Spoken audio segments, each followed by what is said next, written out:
ನಮಸ್ಕಾರ ಫ್ರೆಂಡ್ಸ್, ನಾನಿವತ್ತು ನಿಮಗೆ ಇನ್ನೊಂದು ಹೊಸ ಸರ್ಕಾರಿ ಹುದ್ದೆಯ ಬಗ್ಗೆ ತಿಳಿಸ್ತಾ ಇದ್ದೀನಿ. ಆ ಹುದ್ದೆ ಬಂದುಬಿಟ್ಟು ಇಂಡಿಯಾ ಪೋಸ್ಟ್ ರಿಕ್ರೂಟ್ಮೆಂಟ್ ವತಿಯಿಂದ ಖಾಲಿ ಇರುವ ಹುದ್ದೆಗಳ ಭರ್ತಿಗೋಸ್ಕರ ಇನ್ನೊಂದು ಹೊಸ ಅಧಿಸೂಚನೆಯನ್ನು ಬಿಡುಗಡೆ ಮಾಡಿದ್ದಾರೆ. ಇದು ರೀಸೆಂಟಾಗಿ ಹೊಸದಾಗಿ ರಿಲೀಸ್ ಮಾಡಿರೋ ನೋಟಿಫಿಕೇಷನ್ ಆಗುತ್ತೆ. ಅದರ ಸಂಪೂರ್ಣ ಮಾಹಿತಿನ ನಾನು ನಿಮ್ಮ ಜೊತೆ ಈಗ ಶೇರ್ ಮಾಡ್ತೀನಿ. ಅದಕ್ಕೋಸ್ಕರ ಈ ವಿಡಿಯೋನ ಪೂರ್ತಿಯಾಗಿ ನೋಡಿ, ಮತ್ತು ಯಾರ್ಯಾರು ನನ್ನ ಚಾನಲ್ನ ಸಬ್ಸ್ಕ್ರೈಬ್ ಮಾಡ್ಕೊಂಡಿಲ್ವೋ ಅವರೆಲ್ಲ ನನ್ನ ಚಾನಲ್ನ ಸಬ್ಸ್ಕ್ರೈಬ್ ಮಾಡಿಕೊಂಡು ವಿಡಿಯೋಗಳನ್ನ ನೋಡಿ. ಯಾಕಂದರೆ ನಾನು ಹಾಕೋ ನೆಕ್ಸ್ಟ್ ಎಲ್ಲ ಸರ್ಕಾರಿ ಹುದ್ದೆಗಳ ಮಾಹಿತಿಯ ವಿಡಿಯೋಸ್ ನಿಮಗೆ ತಲುಪ್ತಾ ಹೋಗುತ್ತೆ. ಅದಕ್ಕೋಸ್ಕರ ಸಬ್ಸ್ಕ್ರೈಬ್ ಮಾಡ್ಕೊಳ್ಳಿ. ನೆಕ್ಸ್ಟ್ ಬಂದುಬಿಟ್ಟು department name India post recruitment 2025. Post location ಭಾರತದಾದ್ಯಂತ. ಟೋಟಲ್ ವೇಕೆನ್ಸಿ ಒಟ್ಟು 19 ಹುದ್ದೆಗಳು ಖಾಲಿ ಇದ್ದಾವೆ. ಸ್ಯಾಲರಿ ಸಂಬಳ ಬಂದುಬಿಟ್ಟು 19,900 ರೂಪಾಯಿಗಳಿಂದ 63,200 ರೂಪಾಯಿಗಳ ತನಕನೂ ಇದೆ. Next details of post. Staff car driver ಅನ್ನೋ ಹುದ್ದೆ ಖಾಲಿ ಇರುವ ಹುದ್ದೆ ಆಗಿರುತ್ತೆ. ನೆಕ್ಸ್ಟ್ ಬಂದುಬಿಟ್ಟು age limit to apply for this post. ವಯೋಮಿತಿ ಏನಿರಬೇಕು ಅಂತ ಅಂದರೆ, ಈ ನೇಮಕಾತಿ ಪ್ರಕಾರ ಅಭ್ಯರ್ಥಿಗಳ ವಯಸ್ಸು ಕನಿಷ್ಠ 18 ವರ್ಷ ಆಗಿರಬೇಕು ಮತ್ತು ಗರಿಷ್ಠ 56 ವರ್ಷ ಮೀರಿರಬಾರದು. ವಯೋಮಿತಿ ಸಡಿಲಿಕೆ ಕೂಡ ಇರುತ್ತದೆ. 18 ವರ್ಷದಿಂದ 56 ವರ್ಷದ ಒಳಗಿರೋ ಆಸಕ್ತ ಅಭ್ಯರ್ಥಿಗಳು ಈ ಹುದ್ದೆಗಳಿಗೆ ಅರ್ಜಿಯನ್ನು ಸಲ್ಲಿಸಬಹುದಾಗಿದೆ. ಹಾಗೂ ವಯೋಮಿತಿ ಸಡಿಲಿಕೆಯನ್ನು ಕೂಡ ಕೊಟ್ಟಿರ್ತಾರೆ, ಅದನ್ನು ನೋಟಿಫಿಕೇಷನಲ್ಲಿ ನೋಡ್ಕೋಬೇಕಾಗುತ್ತೆ.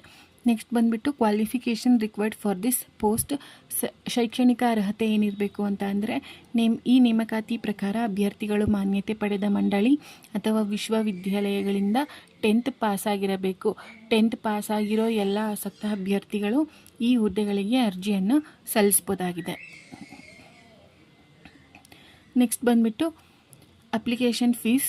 ಯಾವುದೇ ಅರ್ಜಿ ಶುಲ್ಕ ಇಲ್ಲ, ಆನ್ಲೈನ್ ಮೂಲಕ ಅರ್ಜಿ ಶುಲ್ಕ ಪಾವತಿಸಬೇಕು. ಈ ಹುದ್ದೆಗಳಿಗೆ ಯಾವುದೇ ಥರವಾದ ಅರ್ಜಿ ಶುಲ್ಕ ಇರೋದಿಲ್ಲ, ಮತ್ತು ಅರ್ಜಿ ಶುಲ್ಕ ಬಂದುಬಿಟ್ಟು ಆನ್ಲೈನ್ ಮೂಲಕ ನಾವು ಪಾವತಿ ಮಾಡ್ಕೋಬೇಕಾಗುತ್ತೆ.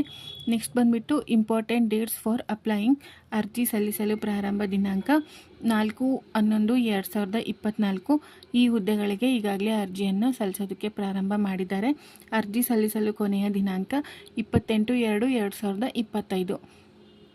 ಫೆಬ್ರವರಿ 28ನೇ ತಾರೀಕು ತನಕನೂ ಕೂಡ ಈ ಹುದ್ದೆಗಳಿಗೆ ಅರ್ಜಿಯನ್ನು ಸಲ್ಲಿಸಬಹುದಾಗಿದೆ. ನೆಕ್ಸ್ಟ್ ಬಂದುಬಿಟ್ಟು ಸೆಲೆಕ್ಷನ್ ಪ್ರೋಸೆಸ್. ಸೆಲೆಕ್ಷನ್ ಪ್ರೋಸೆಸ್ ಬಂದುಬಿಟ್ಟು 3 ಹಂತಗಳಲ್ಲಿ ನಡೆಯುತ್ತೆ. ಒಂದು